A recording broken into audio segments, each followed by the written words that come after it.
I highly again recommend the on-campus accommodation because at least 80% of the students stay here. The majority of the students, except for a few exceptions, who stay off campus are primarily from Singapore or already have been based in Singapore. So again, I would re-emphasize that if you do not want to take away from your experience, please do stay on campus. As part of the experience and as part of the education, a lot of your work will be done, in groups.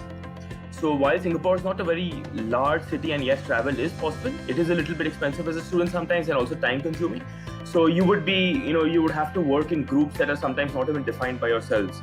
So just keeping that in mind, I would encourage that, you stay within like a 2-3 kilometer radius to the business schools. I would think it's around $600 to $700 unless it's changed. Per month for an MBA student for the same accommodation.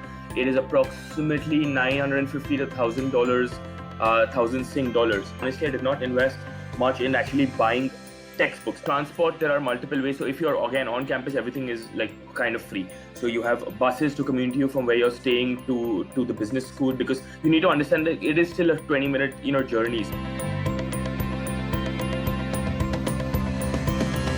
Singapore is super convenient. It's got a large Indian community, as most of you are aware. The campus also has a lot of Indian community, so it's not a problem. While there are definitely options on campus, there is some Indian food on campus, but if you're staying for 1 year, then you tend to get a little bit bored on this front. So you might you can also go to a nearby restaurant. You can figure out different things. There are food options, but then if you're staying for a year, sometimes you might want to step out. Cooking is not allowed in the dormitories, at least in U-Town. You can only heat things. Certain professors even take you for some, beer bashes. They take you like even outside your kind of like friends. So I encourage all of you to make the most of their experience. And interact with them in a formal manner as well as an informal manner.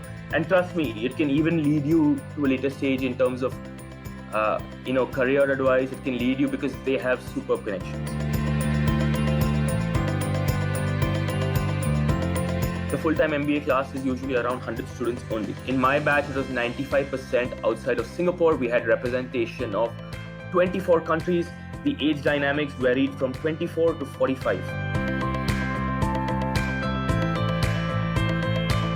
The average class experience was about 5.5 years. That being said, people understand that Indians usually join slightly younger. It's the Chinese and others that are usually in their 30s that bring the average age also up. There's the finance club, there's a marketing club, there's a social impact club, there's a sports club.